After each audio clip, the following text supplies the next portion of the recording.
Hey there, GrumpyOldFart here. I'm doing a cryptid video on cryptid relationships. I'm titling this one Bigfoot Friends. Stories like this have been coming out for centuries. Stories come out told of human beings who have developed long-term friendships or more with cryptids, most notably Bigfoot. There are at least as many stories of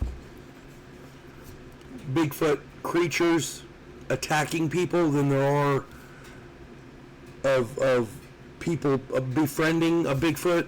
So don't let this skew you either way. It seems like the Bigfoot creatures are individuals just like everybody else. It's a hit or miss kind of thing. Before I get into this though, if you enjoy my content, it would really help me out if you could hit the like button, subscribe to my channel, share my content, and post a comment or two. Remember, I welcome your comments, even if you disagree with me. And check me out over on Rumble for my political commentary and weekly current events. If you enjoy a good book, check out my author page over on Amazon.com. My pen name is H.L. Anderson. You can find all of my books there. I've got 11 of them published, including 2 tabletop role-playing games. So, there you go. All right. Lloyd Pye elaborated on a story about an Alma in Russia, Kazakhstan, named Zana. In 1850, she was captured as a slave and became the village pet until her death in 1890. Her offspring, Alma human hybrids, they're still present in the village, her great-grandchildren. So yeah, I mean, the stories are there. I remember a story I heard years ago about a woman in the woods. Her house happened to be in a wooded area. She discovered several Bigfoot creatures frequenting her yard. She started leaving apples and sweetbreads on the steps, and the creatures enjoyed them so much that one of them showed up and sat with her several days a week. They didn't speak or anything, they just sat together on the porch. Eventually they developed a relationship that turned sexual. This lasted for years. I can't find the article anywhere, but it was somewhere in the U.S. I can't find the article. I looked.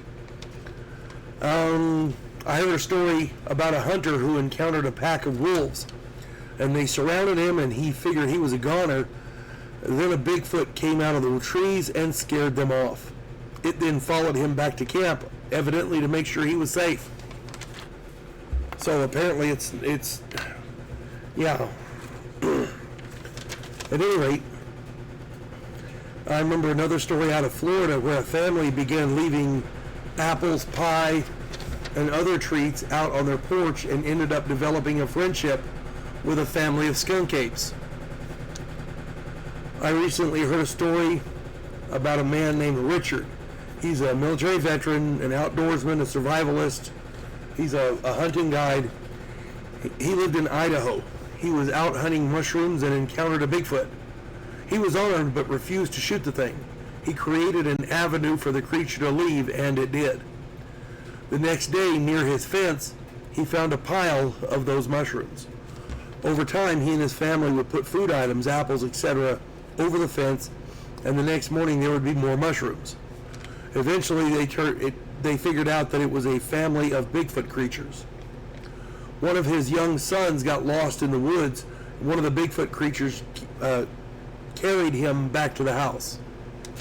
Eventually, when Richard's wife began having health issues, the creatures went away. He does not know why. It is clear, absolutely and unmistakably clear, that these creatures have a social structure, communication, a sense of right and wrong, a sense of diplomacy and trade, and a sense of compassion. It also seems that their biology is so close to ours that interbreeding can occur. It makes you wonder if Lloyd Pye's theory on our shared but divergent history of evolution might just have some merit. Who knows? If you've not watched Lloyd Pye, he has a number of lectures on YouTube. You can find them. The one I really like is called Everything You Know Is Wrong. Go check him out. Lloyd Pye does some good stuff. I hope this finds everybody well. You folks have a good one. God bless one and all.